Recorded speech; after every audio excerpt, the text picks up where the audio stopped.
Hello and welcome to another early edition of Sermon Braindump. My name is Scott Dalen. I am an ELCA pastor in Southwest Iowa.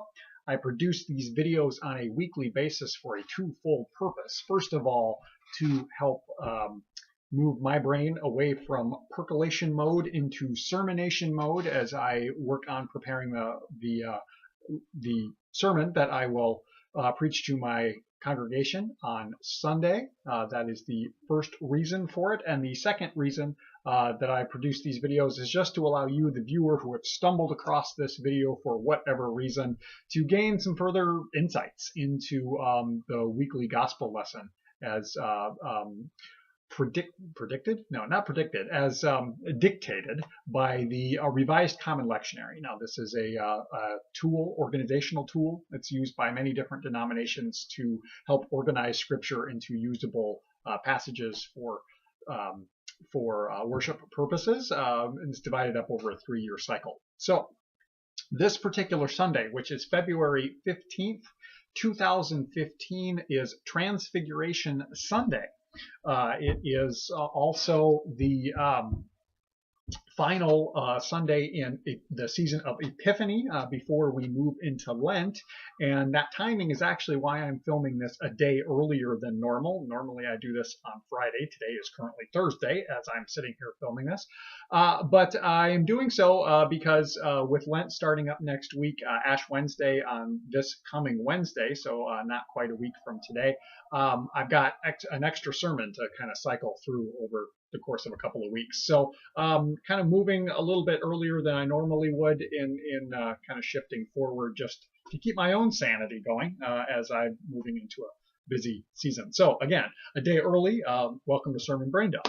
But the gospel lesson for this Sunday, which is of course February 15th, as I mentioned, comes from Mark chapter 9, verses 2 through 9. And as it is Transfiguration Sunday, surprise, surprise, the gospel lesson is the story of the Transfiguration of Jesus.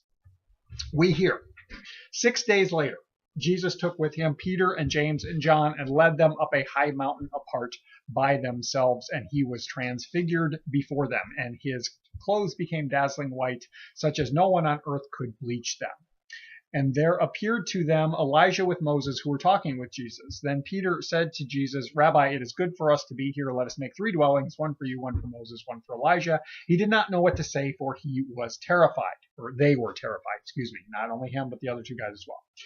Then a cloud overshadowed them, and from the cloud there came a voice, "This is my son, the beloved. Listen to him."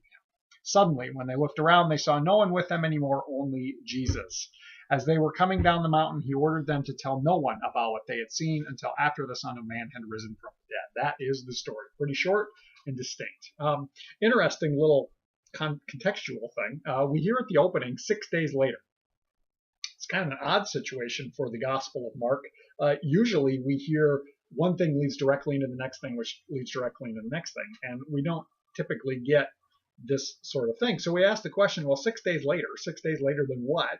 And if we look back into chapter 8 of Mark's Gospel, we see that there's been some teaching, but in the instance, the single instance that they're talking about, there's an exchange between Jesus and the disciples when he asks, who do the people say that I am? And they say various things. And then finally he asks, well, who do you say that I am? And Peter replies, "You are the Messiah."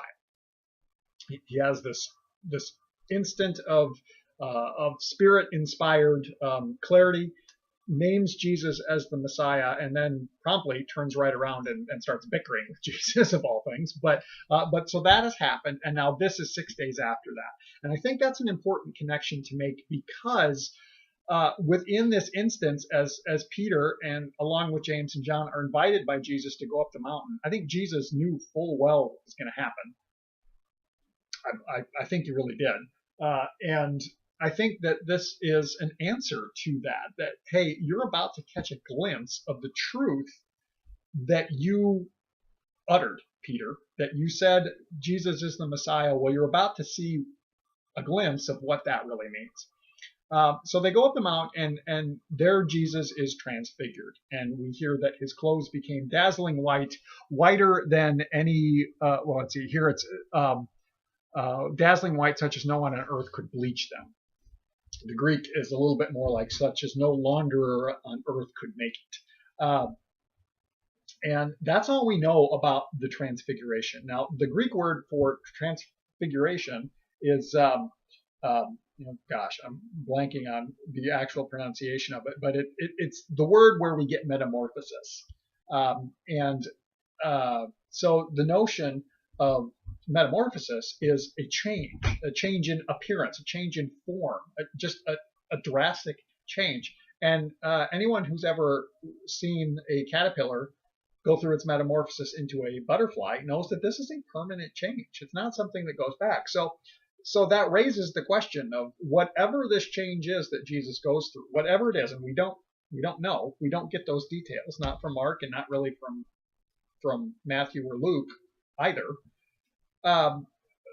It's a difference, but what does it mean? We don't know. And why are his clothes so bright, so blindingly bright, whiter than anything can make it? Basically, as we think about that, why is that point made of whiter than any person could make it or could bleach it? Well, this is, I think, to convey the message that whatever it is about him, this is supernatural. This is beyond the limits of our reality. It's something more. And again, we don't know what that is, but these are all the details that are given to us. So the Transfiguration itself, confusing. And not just for us as readers of the gospel, but apparently it was for the three disciples that were there as well.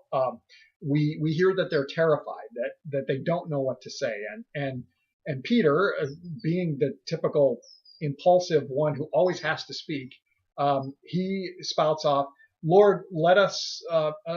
It's good for us to be here. We're having this mountaintop experience, and it's beyond our comprehension. We don't understand what's going on here, but we understand that it's somehow good. We should stay here." And he says this in response not only to the change that Jesus has gone through, but also the appearance of Moses and Elijah. Now, here's a side note. A lot of scholars have debated over the years, why did Moses and Elijah show up? And through 2,000 years worth of theology, of work with this, it's about the best description that I can give, or that I can offer, is the notion that, well, Moses was the giver of a law, and Elijah was the greatest of prophets, and both Moses and Elijah have experienced God. Moses spoke to God face to face, had his own shininess that came from that back in the book of Exodus.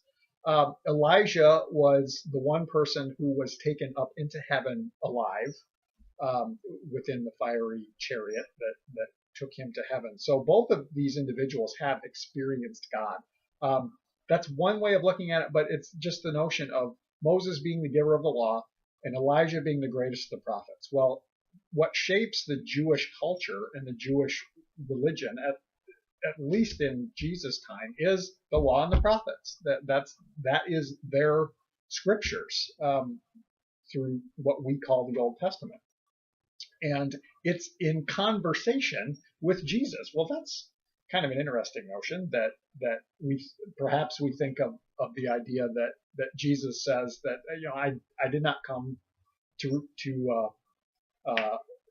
deny the law and the prophets. I think that's in Matthew's gospel actually, but I came to fulfill them. So we see here that there's this interaction, and what does that mean? Well, we don't know. But just as, again, coming back around full circle, just as the disciples were confused about all of this and could not understand it, almost blinded by the reality of this divine nature of Jesus shining through in this particular moment, we're in the same boat.